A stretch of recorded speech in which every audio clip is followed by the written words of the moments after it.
I have a hard time hearing everything, especially when people are speaking, and you might miss a key phrase or something like that. So I guess just go ahead and raise your hand if you really want me to repeat something or you didn't hear. Other than that, I'll try to speak loudly and clearly for everybody.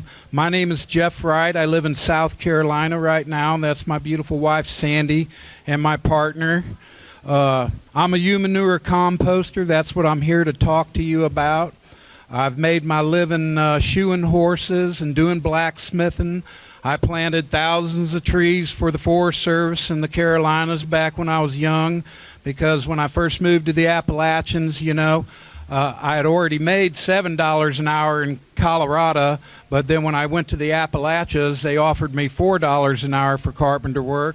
And so in the winter, we could make more money planting trees at 4 cents a loblolly yellow pine, 4 cents a tree. So if you plant 1,000 of them, you get $40. And if we went into, rough land, we planted white pines, and those were 5 and 6 cents a tree. Those were good times. I loved that type of work, but I moved on.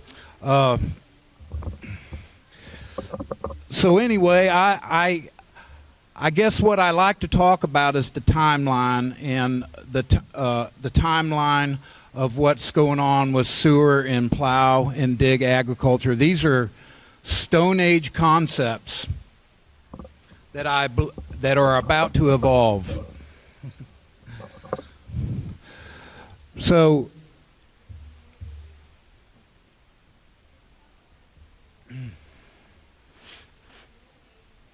So anyway, you think about,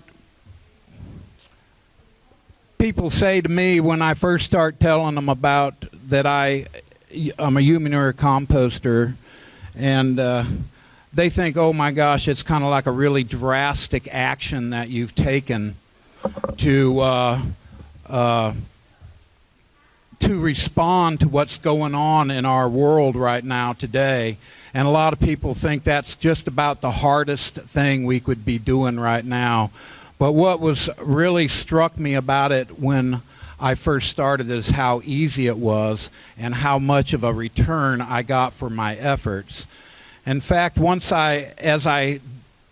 I landed in the Appalachians in about 1980, I was very interested in all the alternate energies, and that was the type of people that I talked to, and I had farmers. We like talking about the farmers, and photovoltaics at that time, they weren't really reasonable there in that part of the mountains of North Carolina. And some of the people had water stoves. I don't know if y'all ever heard of water stoves. They worked on a passive solar.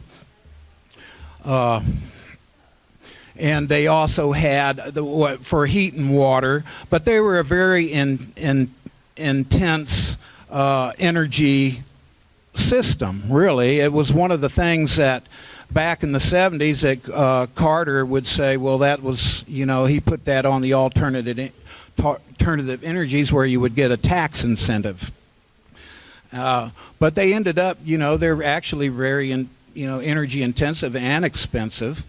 And a lot of times when people would when they would get them, you'd have to, borrow money or even pay interest on such a item when you were, and so and what I was getting at is, as we work through these situations and we try to get an economy, and as you're young and you're saying, well, I'd like to get these this system here or another system like that, they were just out of reach because of how maybe economically, or they weren't viable for that area. And I would sometimes I tried to mimic the water stove. I actually, if you've ever seen a water stove, it has 500 gallons of water in it, or sometimes even 1,000. and it has a copper tube inside of that, a big bath of 500 to 1,000 gallons of water. So you would heat your water, with, you could use either gas or oil, or you could use wood, or you could also have the passive solar, and so you had a pump that took it up to the panels, and a pump that, released it, or a valve that released it, that, when it was too cold for the water to heat up there. So a lot of it was wood we were burning. And one of the things that struck me about Humanure composting is, after all of that, when I talk about Humanure composting with some experience with sewer. I had a horse farm up in North Carolina, and to pay for the horses standing in the barn, sometimes I decided I'd try to cut off an acre or so, and I went through all the rigmarole of what you do with the health department to find your approved septic field. I also, every time I was, on my own property, if I was, I had to deal with that myself, of course, I'm the type of person, and farmers are. We're the type of people that, try to do everything ourselves. When I worked on a ranch in Colorado, what impressed me as a young kid is that they did everything. They plumbed, they fixed the tractor, they did the carpenter work, So what impressed me about all that and trying to set up a system, photovoltaics or the water stove, or even any of the other alternate energies, they took a certain amount of enablement, and enablement being sometimes money, or just whatever enablement you might have. If you can install your solar panels yourself, well, that's your enablement, where somebody else would have to have money, to do such a thing. And so it takes quite a bit of enablement. But when I first decided to do Humanure composting, I looked around and I had everything I needed that very moment. I had buckets. Who doesn't have a few buckets if you're on the farm, right? And I could build an outdoor bin. I built outdoor bin out of wood. And then I also, I had some sawdust on the place. And so I immediately was able to make that change. So as I talk about the timeline, I think about how long we've waited for change and how long we wait for change. The Stone Age, I believe, was 2.3 million years. I don't have my timeline with me. I wrote one. I have one. It's usually my visual. But we didn't bring it with us from South Carolina. And then we waited that long, and then we went into the Bronze Age. Now, some people say, you'd notice when people talk about things, or the ages, they go stone, bronze, and then iron. Do you have a guess? Is there an anthropologist that might tell me why sometimes they keep copper out of that? They will talk about the Copper Age, but they talk about stone, bronze, and then iron. It's because, I would say, is because copper didn't make a better tool than stone. That's why. And then, so they waited, and then for that long, then all of a sudden there was a change. They had bronze. And in that moment, lots of people, changed. After waiting that long, I would say, is there an anthropologist here? I would say that maybe that whole part of the world changed in just a couple hundred years, maybe, that everybody was making bronze, And it's funny when you look at copper, the first part of copper, it probably took them about 1,500 years before they figured out that you should put it in a fire and maybe, get it hot, And there's the digging part of it. With copper, you think about how we became diggers. At first when they saw copper, they saw it on the ground over here, and then they picked it up all over the ground, and then after a while they said, well, maybe there's more under there somewhere, and so we started digging. And then we waited maybe another 1,500 years for the Iron Age, and then the same thing happened. Can you imagine 1,500 years being somebody like a blacksmith in a shop or something, just repeating the same process over and over and not changing? But then all of a sudden iron came along, and now we go iron and into our industrial age. And one of the things I like to point out is how fast we change. If you had told somebody in 1905 New York that in 15 years there would hardly be a horse on these streets, after thousands of years of us using horses like we had, they probably would have thought you were a little bit crazy. But Humanure composting and composting and stepping off of our toilets at a door-to-door, very attentive service, like Joe Jenkins points out in this book, has the ability to become our most sudden change in human history, and I believe our most important and change, because we'll learn how to steward the earth in this. This is such an old concept. It is from the Stone Age, and coincidentally, so does our plow. In turn, agriculture came from the Stone Age. So I'm usually a little better speaker than this, but I really appreciate y'all coming out and listening to this. It's surely not about me. If it was about me, I would have stayed home. It's about all of us. And I view us as a superorganism. And that's what we are right now, because what we are all doing together, and I know there's a lot of changers in here, but I'll step out on a limb and say that none of us right now want to not have any of the products given to us, provided for us by that oil industry right now. Don't cut that off right yet, okay? Wait till we get something else in place. But when we,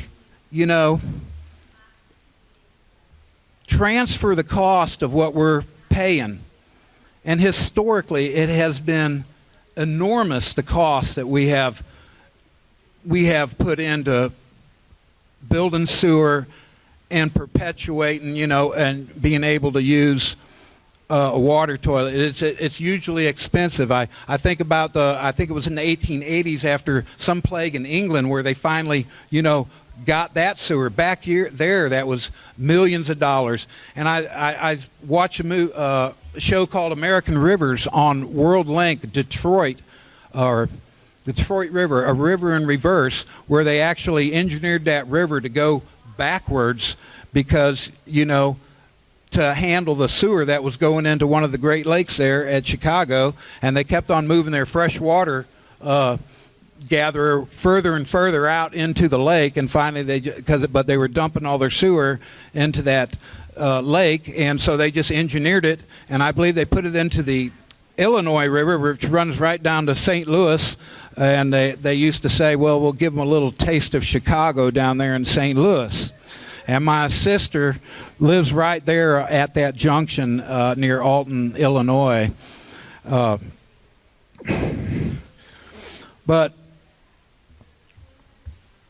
so people will say, ask me the logistics of this, and you might think the logistics are crazy. But you talk about the logistics of taking San Francisco or New York, Manhattan, and keeping them with water toilets for the next 10 years, and we'll talk to you about building a door-to-door community service that instead of the cost of sewer, we put that into our human infrastructure of people, giving people jobs. And it also will give us the economy to be able to focus on our waste stream. Now, I said that we're dirt makers. That's what we need to find ourselves as, in our symbiotic relationship with the planet, that we are dirt makers and food growers, just like bees are wax makers and honey makers.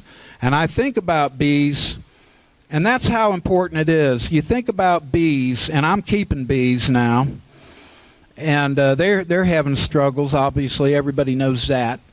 And it took them, I'm reading in my beekeeping handbook, and an entomologist would tell you better, but it took probably millions of years for them to evolve to where they got organized to have that perfect colony, that it's like perfect. When I was a kid, I used to look at stuff like that and say, what are we missing as humans that nature all around us has, this sustainability that nature has?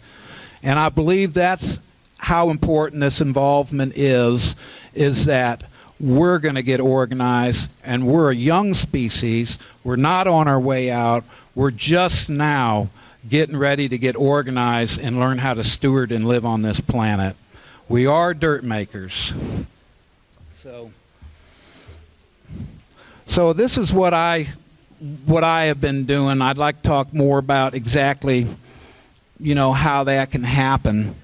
Well, for one thing, I'd like to just talk about some numbers and some important things, just very simple, that I have figured out in the while I've been composting Humanure, and that is, I'll say a number, 50 cubic feet.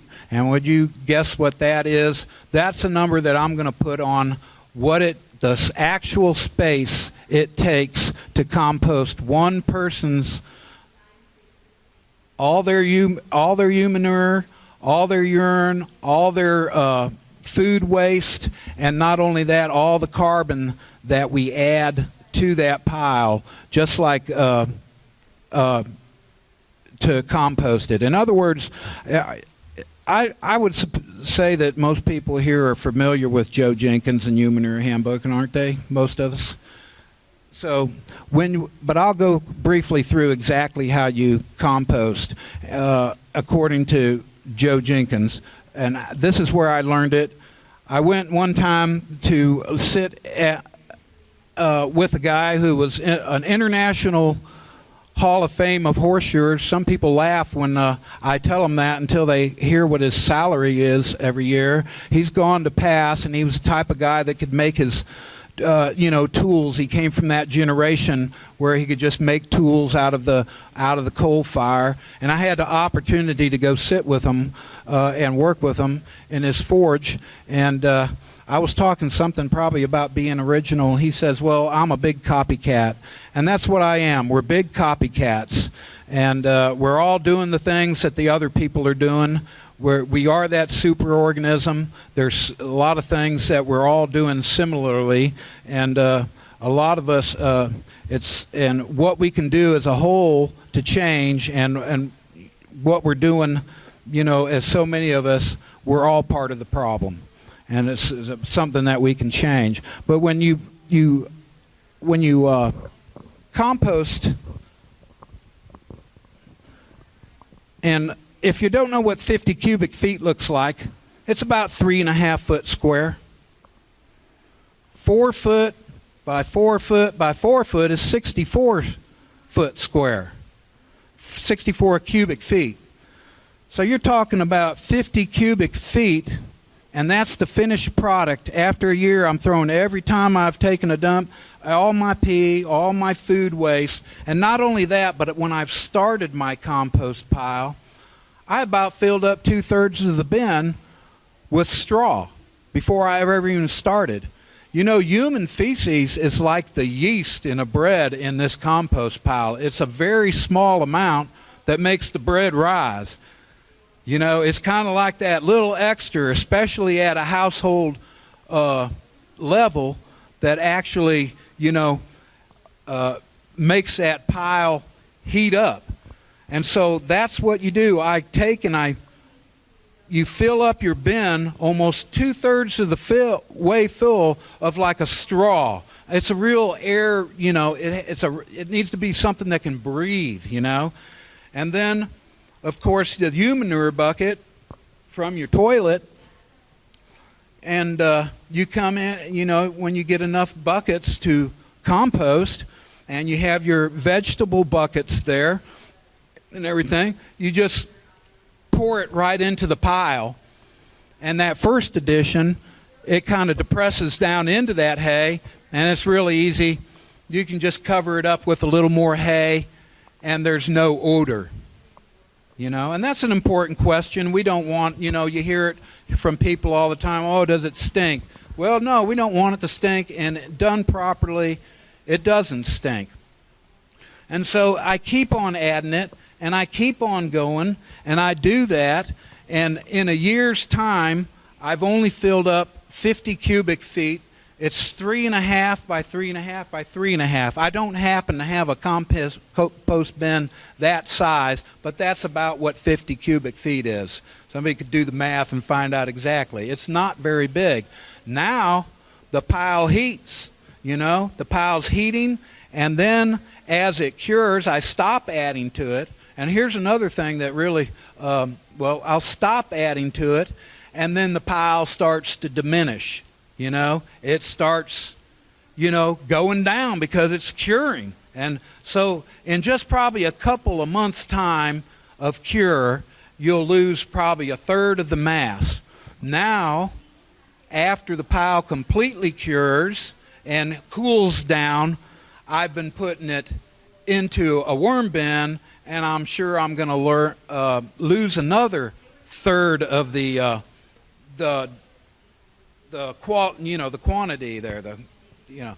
So that's, you know, the one thing, you know, I have a friend of mine who lives there. He's a river biologist, or he was retired, and, you know, he listens to me, and he'll have, you know, he's scientist, so, you know, every once in a while I'll say something, and I like the way he says it. He says, water, it doesn't compress, you know. So when we put all of our waste into that water, you can take, you know, you're not going to deal with it. It's not going to diminish. It's not going to get smaller. You got 5 gallons of water, then it's never going to get any smaller. So what I'm trying to make the point is that we're not dealing with the volume. We've taken the water out of that, you know, the sewer equation, the waste equation. Of course, we had someone talking about sludge, and that's you know, I would have been interested in listening to that. And sludge, of course, is something different than Humanure.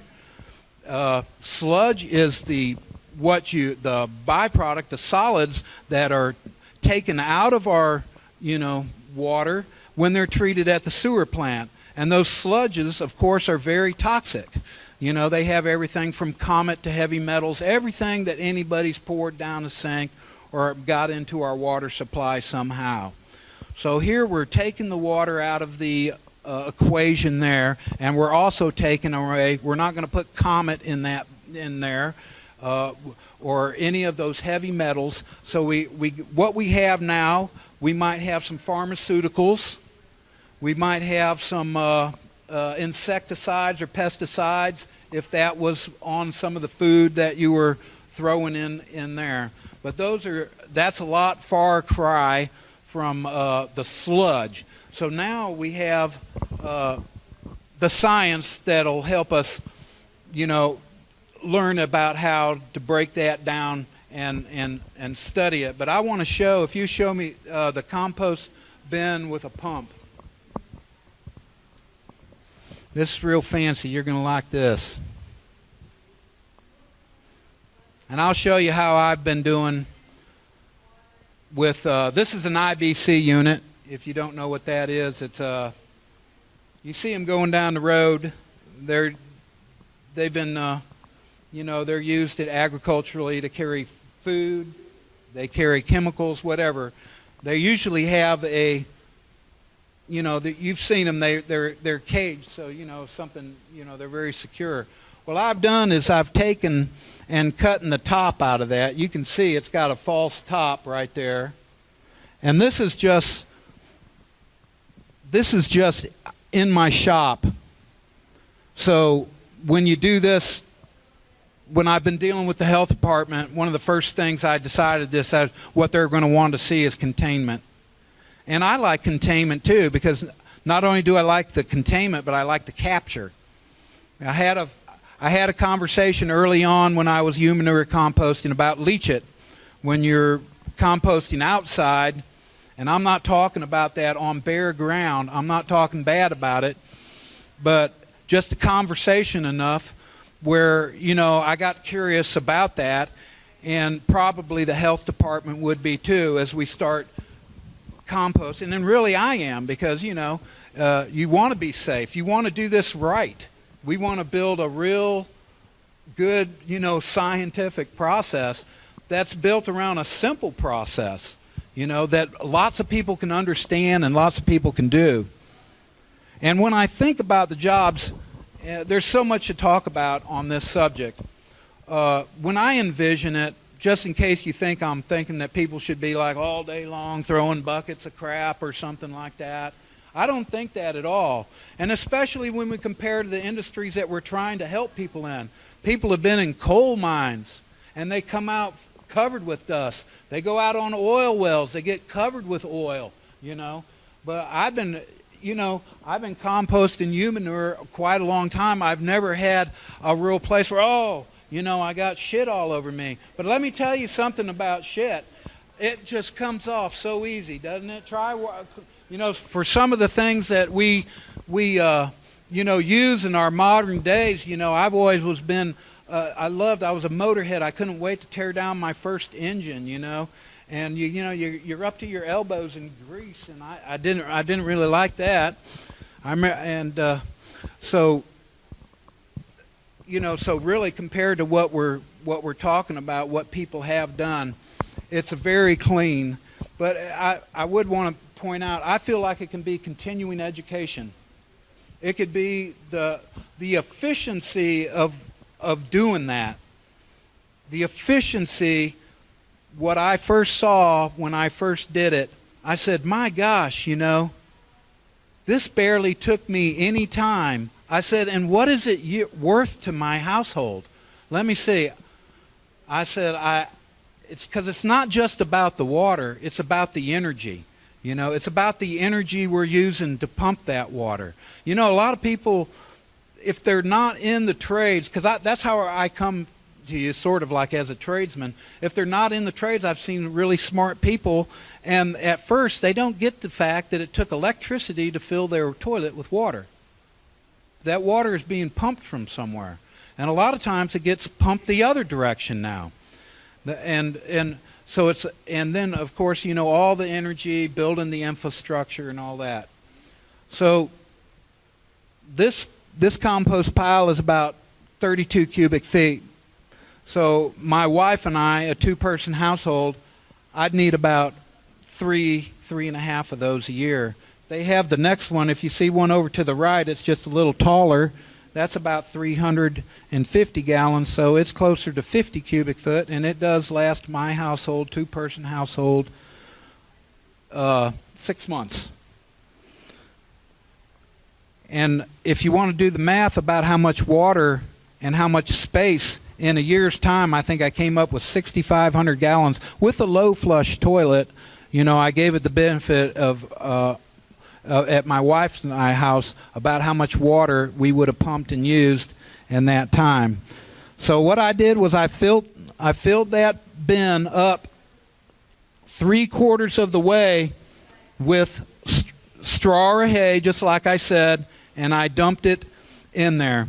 And I started adding my Humanure compost, and also, this is, you know, as we go to the farm, I wasn't raised agriculturally. I was raised in town. My daddy was a small town politician and a lawyer, and I ended up shoeing horses in the Appalachians. So I keep on adding it up and adding it in there. And what I did now, what I've been doing with these compost bins here, you see they're all geared up. I made a couple by hand out of metal and wood and such. And when I first started composting, I said, well, it's going to need, in a contained bin, it's going to need lots of oxygen. And to jump to the, and so at first I built bins that were surrounded like with chicken wire, and then you could see the hay all the way around, and then they were inside of a box because I thought I had to have a bunch of air infiltrating in there. Well, to my delight, after trying, and I switched to the IBC units because I had to plumb in my own valve down here, and it got expensive.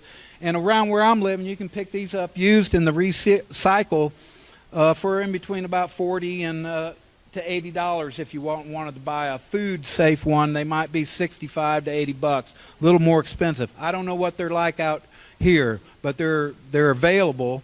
I get them on look at Craigslist. But what I did finally here is I put a grate in the bottom of it. It has a grate that's held 3 to 7 inches. I've done different heights, and so now all the leachate in the pile goes down and comes into that bottom, and it's separate from the pile. And that helps out a lot. And so what I was getting about as the oxygen, to make a long story short about that pile does just fine in that plastic bin. With that hair, the hay and everything like that, that pile will get up to about 140 to 150 degrees. And then not only that, and I debated whether they needed a pile. Now, if you would take this outside, of course, you'd have to have a lid on it because you wouldn't want it to rain in there on you and fill it up with water. But I went back and forth with lids, and that's not just a form lid. It's just a piece that I cut out of one of the other bins that's big enough to fit over all of it. And that pile loves that. So it might not be completely airtight, but when I put that on, it comes up and condensates and comes back on the pile, and it's kind of recirculating, creating its own environment. That pile gets up to about 140 or 150 degrees, and then the actinomycetes show up, and then fungus starts coming out, mushrooms start coming out of the pile, and and then when I fill it up to, I stop doing it. It becomes capacity. I'm not going to add to that pile anymore, and it just starts caving in on itself, and it starts diminishing, and it's going down. I'm just happy as can be, And then what I do is I recirculate the leachate. When the pile starts to cool down, I recirculate the leachate through the pile, and people might, and I just do that.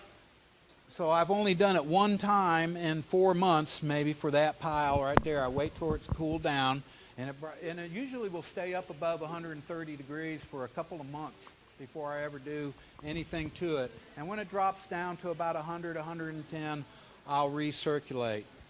And then I'll recirculate it again when it starts to cool down. And I try to use up all that leachate that was in the pile. Now that's good stuff.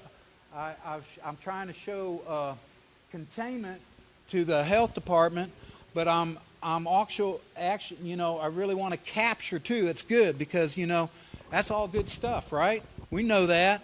I mean, it's all good stuff. And it's full of all the things that we need, our soil needs right there. So, and that does that, and now I'm rotating it to another contained worm bin, and I feed that to the worms. So.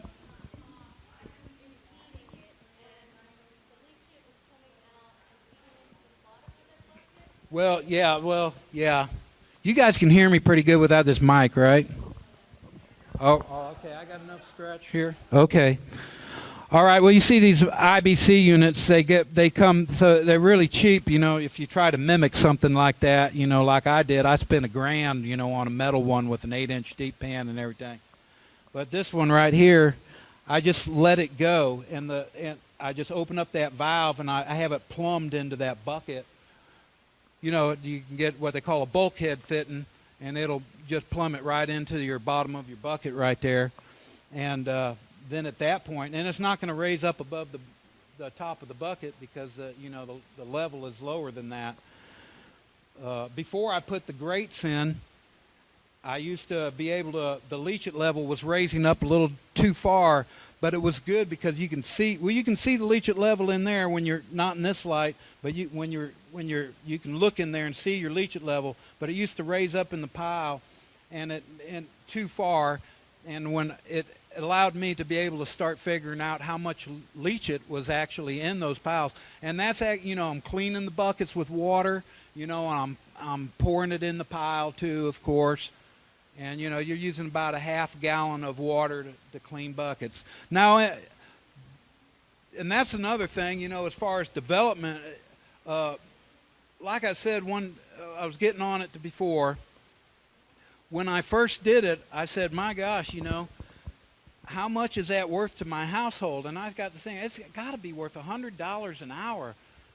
And the problem is, it only works me about 30 minutes a month. That's my problem, you know, and that's how efficient it is. And I believe that when I first did it, I said, my gosh, that's the first time I've ever done anything where I felt like I'm getting more energy out of it that I'm putting in. And that perpetual energy equation that we've been looking at, and that probably has interested a lot of people, you know, it had interested me when I was a kid. A lot of times they say perpetual energy machine, and that's what messes us up. And fools are thinking at this moment, it's because our next evolution, it's not mechanical, it's biological, you know, and humanity is a perpetual resource, not a threat. You know, that's what we got. We don't look at ourselves too often as, you know, people being a perpetual resource. We think, oh, well, there's too many of us. That's a pump. That's a hand pump, and the tube right there. Actually, I just have it over laying in the in another compost bin. So you just hand crank it. Right now, that's what I'm doing. I hand crank it. And then I just kind of, you know, cover the pile in there. Pardon me? And put it in the other pile? No, I use it in the same pile, although I've thought about it at times that we could, you know, use it. We could kind of like keep on, you know, moving the leachate up in the system. But most of the time, I'm able to use up the leachate now and then actually rinse my pile, what I call, with rainwater. I'm able to catch rainwater in South Carolina. I have big roofs on some old buildings, my shop buildings, so I'm able to catch rainwater. But I would say that cleaning buckets, if you don't have rainwater, cleaning buckets, that's a good use for well water, you know, to clean a bucket. I add it to keep the pile moist because the pile has already used up all the leachate, and the pile cools down because the pile starts to dry out, you know, at the top. So as you recirculate the leachate, it reignites the pile. It's like opposite of fire thinking. That's what, you know. Well, now Joe Jenkins, he would let it molder for a year in an outside pile. But my process right now, I feel we can break it down faster. Once it cools down, now like I said, one of my piles, this one right here to the right, I started it in February, and it's still right at 100 degrees, so I'm waiting for it to come down. It spent 4 months above 130 degrees. And you know what? I'm lazy.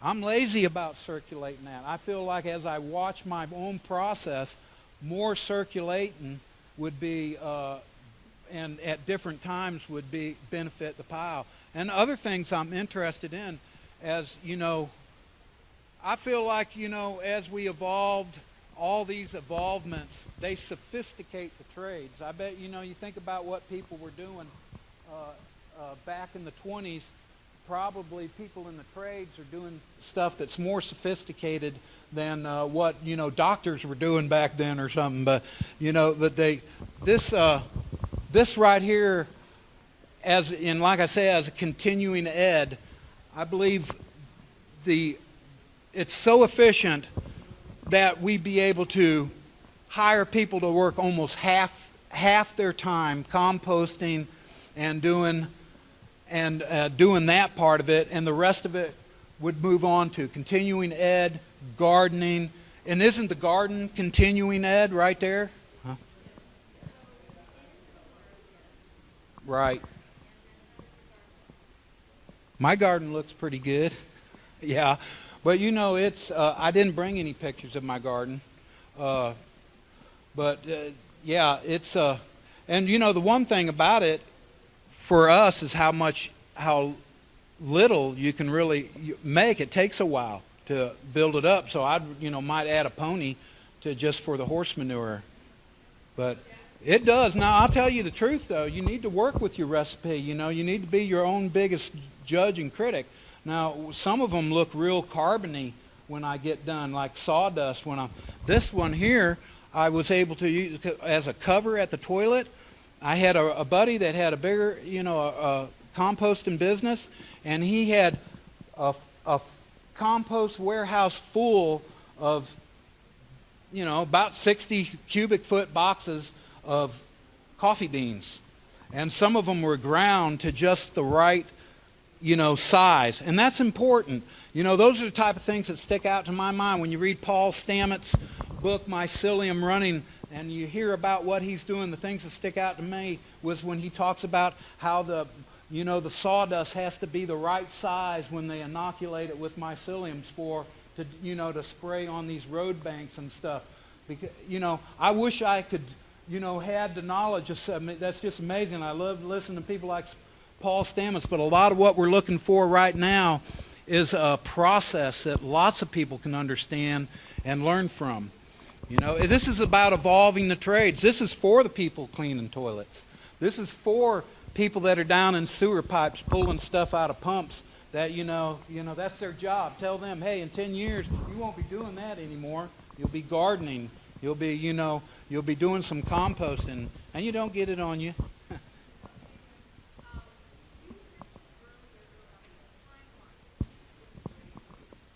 Right.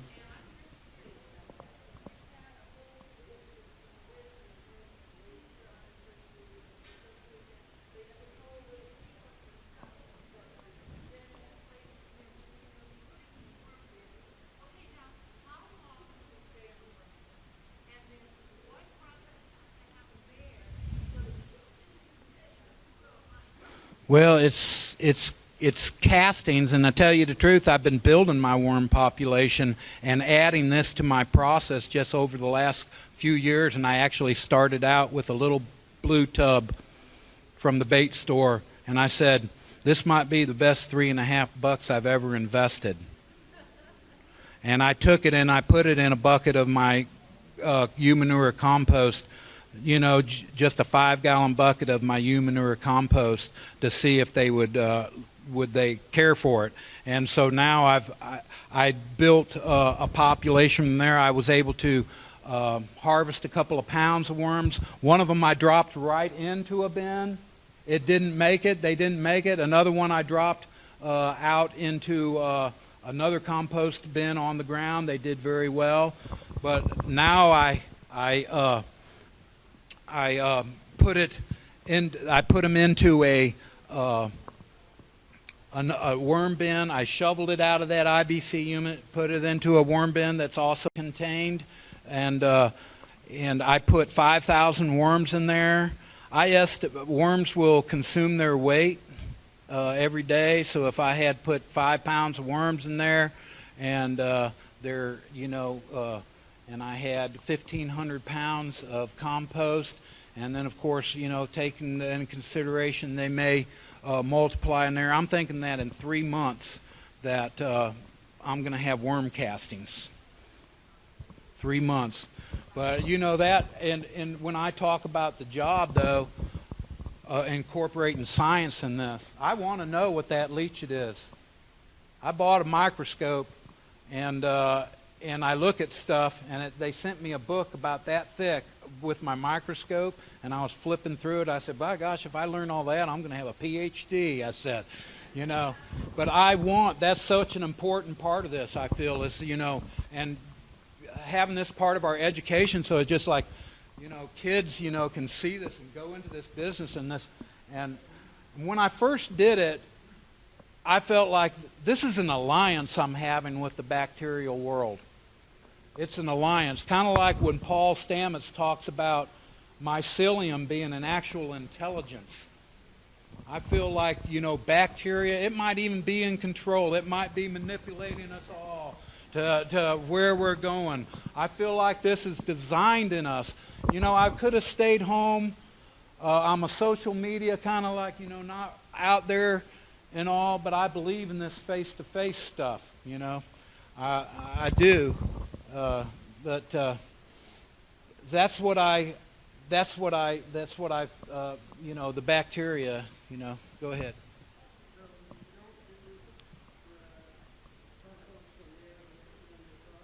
I could. And one way, you know, what Joe Jenkins says, if it'll start a seed, it's probably good to go. If you start some seeds in it.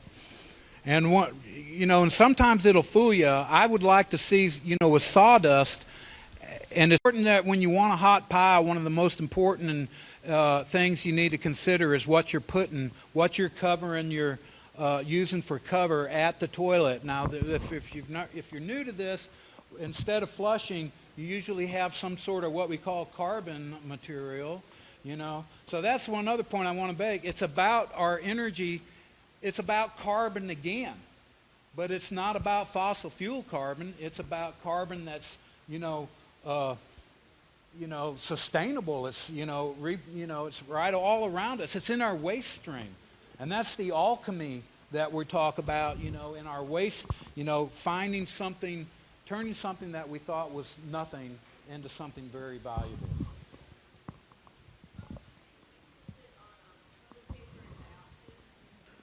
Toilet paper? Well, I'll tell you what, toilet paper breaks down just fine in this compost pile. In fact, as a human hygiene thing, you might get my drift. I use paper towel, and that's an acceptable for, you know, a composting toilet because it don't have to flush. And that's human hygiene right there, because sometimes that toilet paper has a little structural integrity, you know. Problem, you know. Yeah, so it's just right there. That's just a simple human health thing. I don't get near as much shit on my hands when I'm wiping my butt, and that's a good fun point that Joe Jenkins makes. He says you'll stand more chance of getting shit on you wiping your butt than you will composting Humanure. So go ahead. I don't like the urine. That's because I'm a copycat, and it just seems so. You're already asking somebody to sit on a bucket, then you have this like little thing right up here, you know. So we don't divert urine. The urine just goes right in the same place as everything else.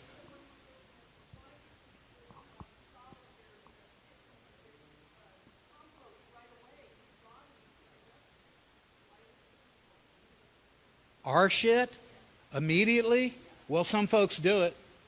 I know that. Asian people I wouldn't stereotype like that, but that's, you know, and even in other countries where it was so valuable. I mean, I've heard stories of people literally going out and crapping right next to their tomato plant and, you know, covering it up. You know, they have no qualms with it.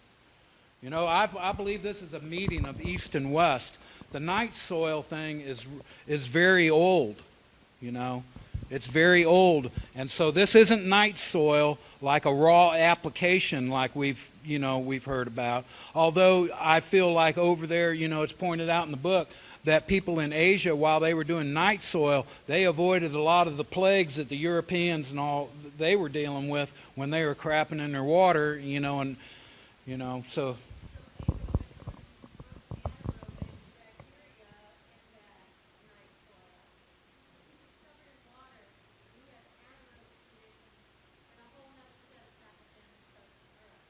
Right, that's right. You know, people talk about worms and disease. You should read this book right here.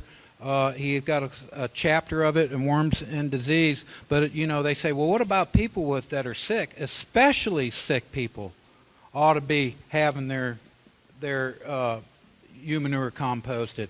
This right here, this is the front lines, I think, for fighting some of the superbugs that sometimes we hear in superviruses right here. You know, feeding all of that stuff because, you know, I mean, most of our diseases are waterborne, and so they're going right in there. And then we transfer, you know, we get to move away from, you know, putting, you know, chemical fertilizers on stuff, you know, on our lands and everything, of course, you know. Go ahead.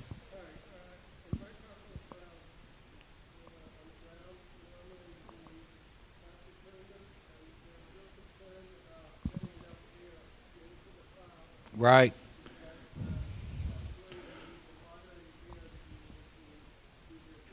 Mm-hmm.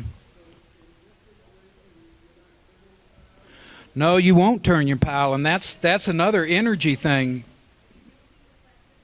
Oh, he was asking me if I'm turning the pile, and if I'm right, you know, am I getting enough? He's wondering how am I getting the oxygen in there. Well, I know I'm getting oxygen because the pile's heating, and that's one thing, you know. And so you got to have oxygen for that pile to heat.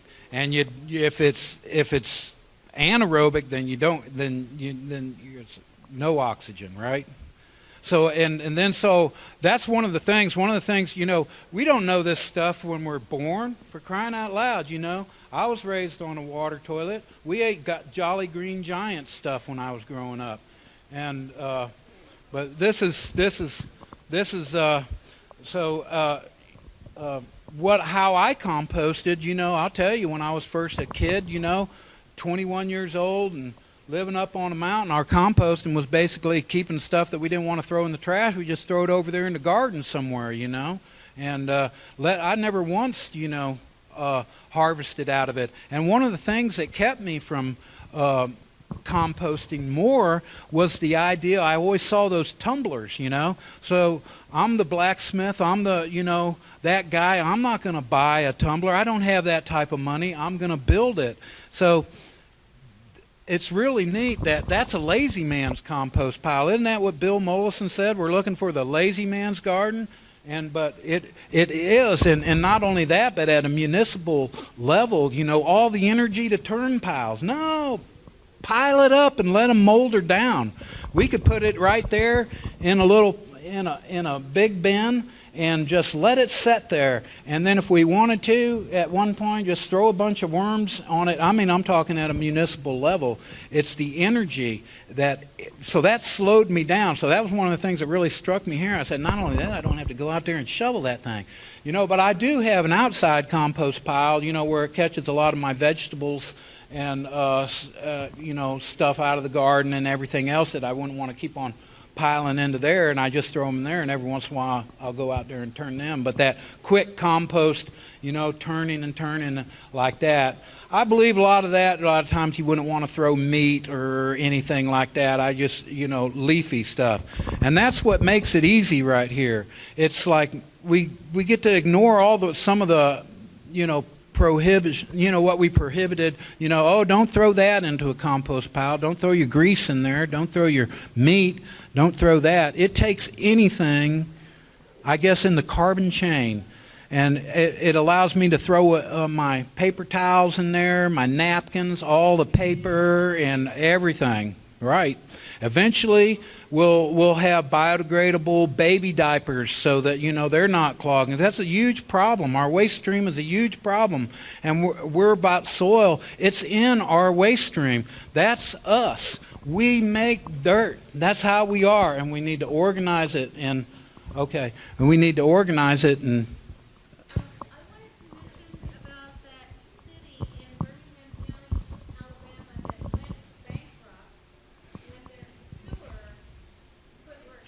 oh, yeah.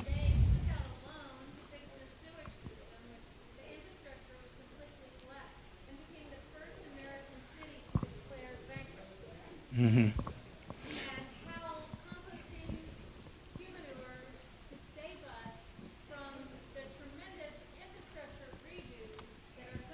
Oh, yeah. Well, it's a problem with every town, and it's a global problem, of course. I feel like we need to do it here in the United States because it's, you know, without trying to sound too screwy, to me, it celebrates everything I should be as an American. It celebrates the people that were here before me. It celebrates, you know, even my European ancestors that came across here and were just pretty much, most of us were struggling for calories, you know, through the 20s, the 30s, and the 40s. And I talk about this being a Stone Age concept, and that's how old it is. But I'll point out to this, baby boomers are probably the first generation on this continent to take a water toilet for granted.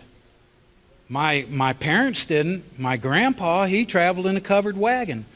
And you know, some of the things, these were issues in the 40s, just very new, probably in places like Manhattan, didn't have potable water, didn't have toilets. Our veterans came home from World War II to squalor, a lot of them. That was one of the presidential issues back in that day. You know, that our veterans were living in squalor, and squalor means no indoor plumbing. That's what that means, you know, and using an outhouse. So, okay. All right, well, thank you very much.